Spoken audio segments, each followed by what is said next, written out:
নমস্কার বন্ধুরা, মৌসুমি kitchen and ব্লগে আপনাদের সবাইকে স্বাগত।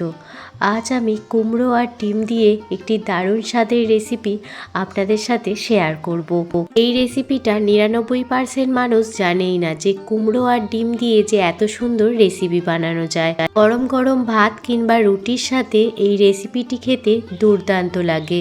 যারা কুমড়ো খেতে একদমই পছন্দ করে না তাদের এই রেসিপিটি একবার দিন দেখবেন চেয়ে চেয়ে খাবে। রেসিপিটি বানানোর জন্য প্রথমে ডিমগুলো ছড়িয়ে নিলাম। আর যে কুমড়োটা আছে এটা অনেকটাই বড়, তো এর অর্ধেকটা আমি আজ রান্না করব আর অর্ধেকটা রেখে দেব। আপনারা আপনাদের প্রয়োজন মতো কুমড়োটা নিয়ে নেবেন। আর আমি কুমড়োটা দু আধখানা করে নেওয়ার পর এইভাবে ছোট ছোট টুকরো করে আগে কেটে নিচ্ছি, যাতে কাটা সুবিধা হয়। এইভাবে ছোট ছোট করে টুকরো কেটে নেওয়ার পর এবার কুমড়োগুলোর খোসাগুলো খুব সুন্দরভাবে কেটে নিচ্ছি। আমি আজকে ছুরির সাহায্যে কাটছি, আপনারা চাইলে বঁটি দিয়েও এই কাজটি করে নিতে পারেন।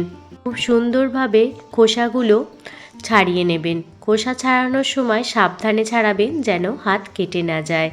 প্রত্যেকটা কুমড়োর খোসা ছাড়ানো হয়ে গেলে কুমড়োগুলোর এবার মিডিয়াম সাইজ করে কেটে নেব। দেখুন এইভাবে মিডিয়াম সাইজ করে কুমড়োগুলো কেটে নেব। এই রেসিপিটির জন্য কুমড়োগুলো খুব বড়ও কাটবো না, আবার খুব ছোটও কাটবো না। এই রকম মিডিয়াম সাইজ করে কুমড়োগুলো দেখুন কেটে নিচ্ছি। একই পদ্ধতিতে বাকি কুমড়োগুলো কেটে আপনাদের কাছে ফিরে আসছি। দেখুন কুমড়োগুলো একই সাইজ করে কেটে নিয়েছি, সাথে দুটো মিডিয়াম সাইজের আলু ছোট ছোট করে কেটে নিয়েছি। যে সাইজের কুমড়োগুলো কেটেছি ওই সাইজের আলুগুলো কেটে নিয়েছি। এবার অন্যদিকে একটি বাটি নিয়ে নিয়েছি, তার মধ্যে ডিমগুলো ফাটিয়ে নিচ্ছি। আমি আজকের রেসিপিটিতে 3টে ডিম ব্যবহার করছি, আপনারা ডিমের পরিমাণটা কম বেশি করে নিতেই পারেন। প্রথমে 3টে ডিম ভালোভাবে ফেটিয়ে বাটিতে নিয়ে নিচ্ছি। 3টে ডিম ফাটানো হয়ে গেলে এর মধ্যে দিয়ে দিচ্ছি একটি মিডিয়াম সাইজের পেঁয়াজ কুচি। পেঁয়াজটা ঝিরিঝিরি করে কুচিয়ে নিয়েছি, সেই পেঁয়াজ কুচি দিয়ে দিলাম। আর দুটো দিয়ে দিলাম কাঁচা লঙ্কা কুচি। ঝালটা অবশ্যই আপনারা আপনাদের স্বাদ মতো দেবেন। এবার স্বাদ মতো লবণ দিয়ে ডিমটা ভালোভাবে ফেটিয়ে নেব, যাতে ডিমের ভিতর লবণটা খুব ভালোভাবে ঢুকে যায়। ভালোভাবে ফেটিয়ে নেওয়ার পর এবার রান্নাটি করে নেব। তার জন্য গ্যাসের ওভেন জ্বালিয়ে কড়াই বসিয়ে দিয়েছি। কড়াইতে দিয়ে দিলাম পরিমাণ মতো সর্ষের তেল। তেল যখন খুব ভালোভাবে গরম হয়ে যাবে তখন দেখুন ডিমের মিশ্রণটি দিয়ে দিলাম। গ্যাসের ফ্লেম লো টু মিডিয়ামে রেখে ডিমের মিশ্রণটি দেখুন কড়াইতে দিয়ে দিয়েছি। ডিমটা প্রথমে অমলেট আকারে ভেজে নেব। গ্যাসের ফ্লেম লো টু মিডিয়ামে রেখে ডিমটা খুব ভালোভাবে ভেজে নিতে হবে।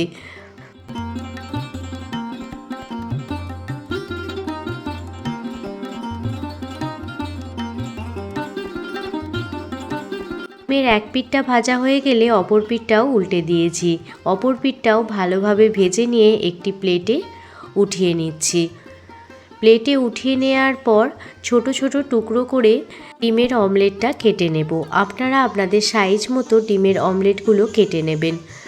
এই একটি মাত্র পদ থাকলে সমস্ত ভাত কিংবা রুটি খাওয়া হয়ে যাবে, এতটাই টেস্টি হয় এই রেসিপিটি। অমলেটগুলো দেখুন এইভাবে ছোট ছোট টুকরো করে কেটে নিচ্ছি। এর অমলেটটা এইভাবে ছোট ছোট টুকরো করে কেটে নিলাম। এবার যে কড়াইতে ডিমের অমলেটটা ভেজেছিলাম সেই কড়াইতে আরও কিছুটা পরিমাণ সর্ষের তেল দিয়ে দিলাম। তেল যখন ভালোভাবে গরম হয়ে যাবে তখন এর মধ্যে দুটো তেজপাতা দিয়ে দিলাম, সাথে দিয়ে দিলাম শুকনো লঙ্কা, দারুচিনি, লবঙ্গ, এলাচ, আর দিয়ে দিলাম 1 চামচ কালো জিরে, আর দিয়ে দিলাম 1/2 চামচ গোটা জিরে। প্রথমে ফোড়নটা ভালোভাবে ভেজে নেব। ফোড়ন থেকে সুগন্ধ বের হতে শুরু করলে এর মধ্যে দুটো মিডিয়াম সাইজের পেঁয়াজ ঝিরিঝিরি করে কুচিয়ে দিয়ে দিলাম। প্রথমে পেঁয়াজটা খুব ভালোভাবে ভেজে নেব।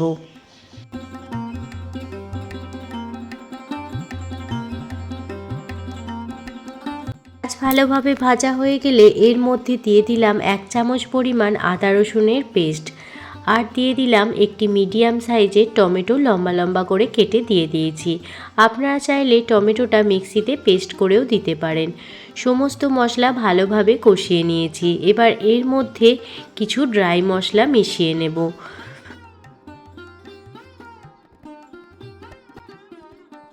মশলা ভালোভাবে কষানো হয়ে গেলে এর মধ্যে দিয়ে দিচ্ছি 1 চামচ হলুদ গুঁড়ো, 1 চামচ পরিমাণ লঙ্কা গুঁড়ো, আর দিয়ে দিচ্ছি 1 চামচ পরিমাণ ধনে গুঁড়ো আর 1 চামচ পরিমাণ জিরে গুঁড়ো। তো ড্রাই মশলা দিয়ে দেওয়ার পর এর মধ্যে কুমড়ো আর আলু দিয়ে দিলাম। কুমড়ো আর আলু আগে থেকে আপনারা ভেজেও নিতে পারেন, তবে আমি ভাজিনি। সমস্ত মশলার সাথে কুমড়ো আলু ভালোভাবে কষিয়ে নেব, যাতে কুমড়ো আলুর যে কাঁচা গন্ধটা আছে সেই কাঁচা গন্ধটা দূর হয়ে যায় আর মশলাগুলো কুমড়ো আলুর ভিতর খুব ভালোভাবে ঢুকে যায়। গ্যাসের ফ্লেম মিডিয়ামে রেখে কুমড়ো আলু 4 থেকে 5 মিনিট খুব ভালোভাবে কষিয়ে নেব।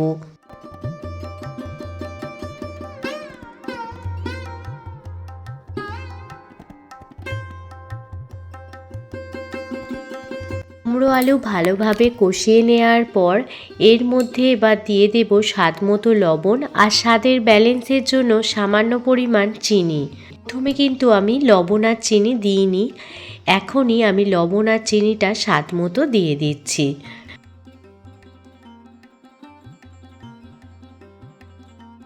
লবণ আর চিনি ভালোভাবে কুমড়ো আলুর সাথে মিশিয়ে নিচ্ছি। মশলার সাথে কুমড়ো আলু ভালোভাবে কষানো হয়ে গেলে এর মধ্যে পরিমাণ মতো জল দিয়ে ভালোভাবে কুমড়ো আর আলুটা সুসিদ্ধ করে নেব।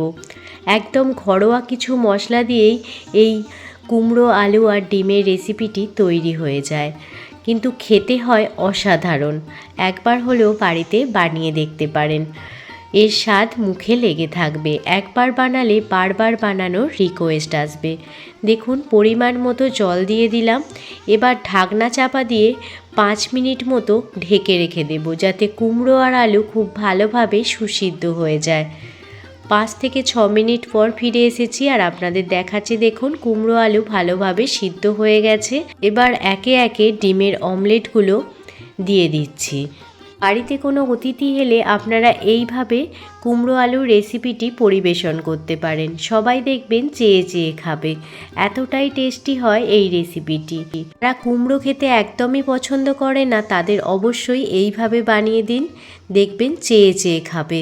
ডিমের অমলেট দিয়ে দেওয়ার পর ভালোভাবে ফুটিয়ে নেব, যাতে ডিমের অমলেটের ভিতর মশলাটা ভালোভাবে ঢুকে যায়।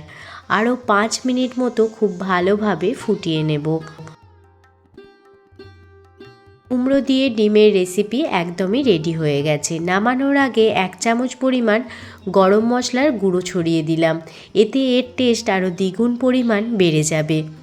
আজকে আপনাদের কাছে এই কুমড়ো আলু ডিম দিয়ে বানানো রেসিপিটি কেমন লাগলো অবশ্যই কমেন্ট করে জানাবেন। যদি ভালো লেগে থাকে প্লিজ একটি লাইক, কমেন্ট, শেয়ার এবং সাবস্ক্রাইব করে আমার পাশে থাকবেন। দেখতেই পাচ্ছেন কুমড়ো আর আলু খুব ভালোভাবে সুসিদ্ধ হয়ে গেছে। এবার রেসিপিটি একটি প্লেটে সার্ভ করে দিচ্ছি। পুরনো বন্ধু, নতুন বন্ধু সবাইকে জানাই অনেক অনেক ভালোবাসা এতটা ভালোবেসে ভিডিওটি দেখার জন্য। সবাই ভালো থাকবেন, সুস্থ থাকবেন, সাবধানে থাকবেন। আবারও কোনো দিন অন্য কোনো রেসিপি ভিডিও নিয়ে আপনাদের কাছে হাজির হব।